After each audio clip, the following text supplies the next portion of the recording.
Assalamualaikum warahmatullahi wabarakatuh. Bismillah, alhamdulillah, wassalatu wassalamu ala rasulillah Sayyidina Maulana Muhammadin ibn Abdillah, wala khawla wala quwata illa billah. Selamat datang di pelajaran kami. Saya Isa Ansari selaku pengampu pelajaran Al-Quran Hadis. Pada kali ini akan membahas bab 2 dengan tema hormat dan patuh kepada kedua orang tua dan guru. Allah Subhanahu wa taala berfirman dalam surat Al-Isra yang berbunyi, wa qada rabbuka alla ta'budu illa iyyah, yang artinya bahwa Tuhanmu telah mewajibkan kepada kamu, Tuhanmu telah memerintahkan kepada kamu, Tuhanmu telah mewasiatkan kepada kamu untuk tidak menyembah kecuali kepadanya. Ayat ini menerangkan bahwa bagi orang mukmin atau muslim dilarang keras untuk pindah iman dari iman yang tauhid menjadi iman yang tidak tauhid. Di zaman yang sekarang ini banyak sekali orang yang pindah agama karena faktor ekonomi, juga mungkin karena faktor orang yang dicintai. Luqman Hakim menasihati anaknya dalam surat Luqman. Beliau berkata, ya bunayya la tusyrik billah inna syirka la dzulmun adzim. Wahai anakku, janganlah sekali-kali engkau memusyrikkan Allah, karena syirik pada Allah itu adalah penganiayaan, adalah zalim yang amat besar kepada zat yang maha besar. Seluruh dosa itu bisa diampuni, tapi kecuali dosa musyrik. Nabi Muhammad SAW pernah berdawuh, ala unabbiukum bi akbaril kabair al-isyrak billah wal uquq wal liwalidain. Yang artinya, hai para sahabat, aku akan memberitahu kamu tentang dosa paling besar di antara dosa besar, yakni memusyrikkan Allah dan berani pada orang tua. Kemudian ayat berikutnya dikatakan, wabil walidaini ihsana. Tuhanmu telah memerintahkan kepada kamu untuk berbakti, berbuat baik kepada orang tua. Orang tua itu ada 3, yakni orang tua dari jalur keturunan, yakni bapak ibu kita yang telah melahirkan kita, yang merawat kita, yang membesarkan kita. Nabi Muhammad dawuh, barang siapa bisa berbakti kepada orang tua, maka baginya pahala perang, pahala haji umrah yang mabrur. Nabi Musa pernah didhawuhi oleh Allah Ta'ala yang berbunyi, ya Musa, wakir walidaik, wahai Musa, muliakanlah kedua orang tuamu. Wa inaman waqara walidayhi madatu lahu fi umrihi wa habtu lahu waladan yabirruhu. Wahai Musa, muliakanlah, agungkanlah kedua orang tuamu. Barang siapa mengagungkan orang tuanya, maka Allah akan memanjangkan umurnya dan Allah akan memberi anak yang kelak nanti akan bisa berbakti kepada dia. Terus yang hadis tadi adalah waman waqqa walidayhi qasartu lahu fi umrih, dan barang siapa berani durhaka membantah kepada orang tua, maka Allah akan mengurangi umurnya. Wahabtu lahu waladan ya'uquhu, dan Allah akan memberi anak yang kelak akan berdurhaka kepadanya.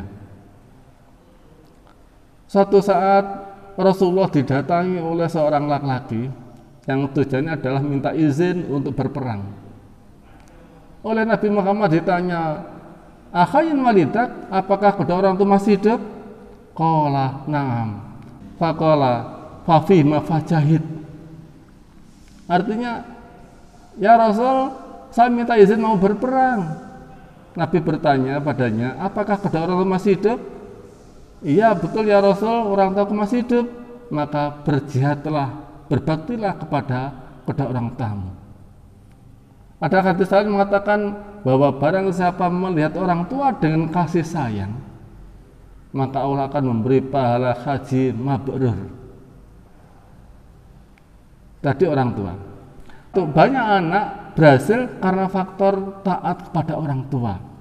Demikian juga banyak orang hancur karena durhaka kepada orang tua.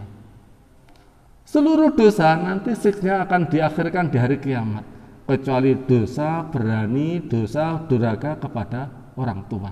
Maka sebelum mati Allah akan memberi siksa kepadanya. Kemudian orang tua kedua adalah guru. Guru adalah orang yang berjasa kepada kita dari tidak tahu menjadi tahu, dari tidak tahu halal haram menjadi tahu halal haram. Maka gurulah yang membesarkan jiwa kita, dan beliau adalah orang yang layak untuk dihormati dan ditaati perintahnya. Banyak orang celaka karena berani pada guru. Banyak orang mulia karena patuh taat pada guru. Orang tua yang ketiga adalah mertua, yakni orang yang kita nikahi anaknya. Tanpa mertua kita tidak bisa menikah.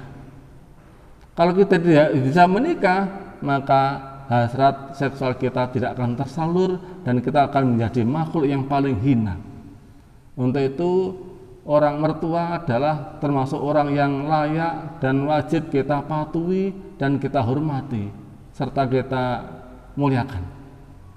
Karena jasanya lah kita punya istri, karena jasanya lah kita punya anak. Terusan ayat tersebut adalah in maya bulughuna indakal kibari ahaduma au kilahuma fala taqulhuma ufin. Jika kedua orang tua atau salah satunya sudah usia lanjut, maka janganlah sekali-kali berkata yang tidak mengenakkan, berkata ufin, bapak, ibu. Ini menyakitkan, walaupun berupa Seandainya ada kata-kata di bawah yang sehingga menyakitkan orang tua, maka Allah akan melarangnya. Wala tanharhuma, dan jangan kau pernah membentaknya pada orang tua.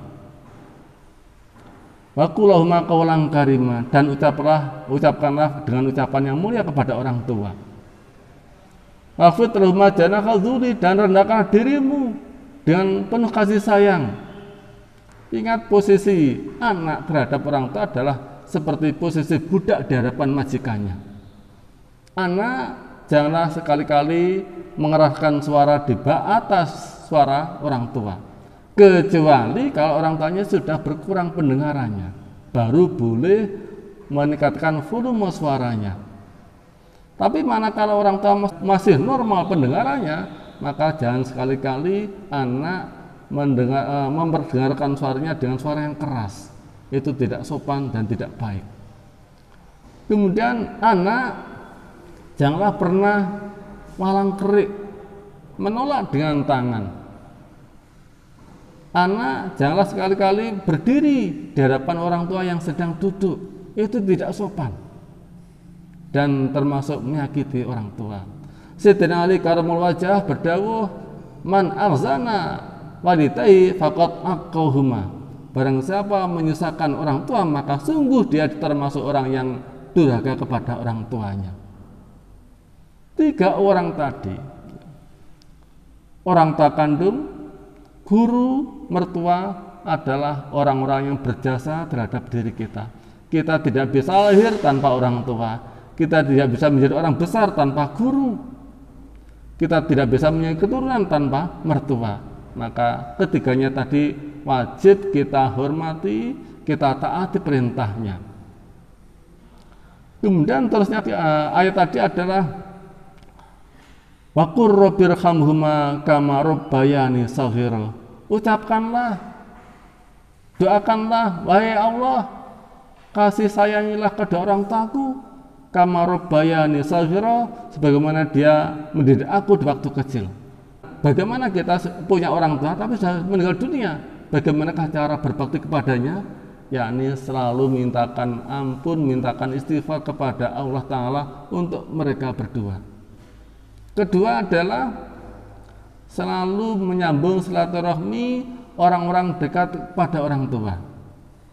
Ketiga adalah mewujudkan cita-cita orang tua yang positif. Nabi Muhammad pernah berdawuh, man faddala zaujatahu ala ummihi fa'alaihi laknatullah wal malaikati wan nasi ajma'in. Barang siapa yang mengunggulkan istrinya, cintanya, kasih sayangnya kepada istrinya lebih tinggi daripada ibunya, maka baginya laknatnya Allah, laknatnya malaikat, laknatnya manusia, dan akan dihinakan Allah malaikat manusia di hari kiamat. Wala yaqdirullahu lahu sirfan wala adlan, dan Allah tidak akan menerima ibadah fardu dan sunnahnya. Alangkah tingginya berbakti kepada orang tua. Berbakti pada orang tua itu lebih tinggi daripada ikut perang yang bermodalkan nyawa harta benda. Demikianlah uraian bab 2 dari saya. Jika ada kesalahan bisa japri atau WA ke saya. Dan selamat berjumpa di kesempatan lain, dan semoga virus 19 cepat segera berlalu. Wassalamualaikum warahmatullahi wabarakatuh.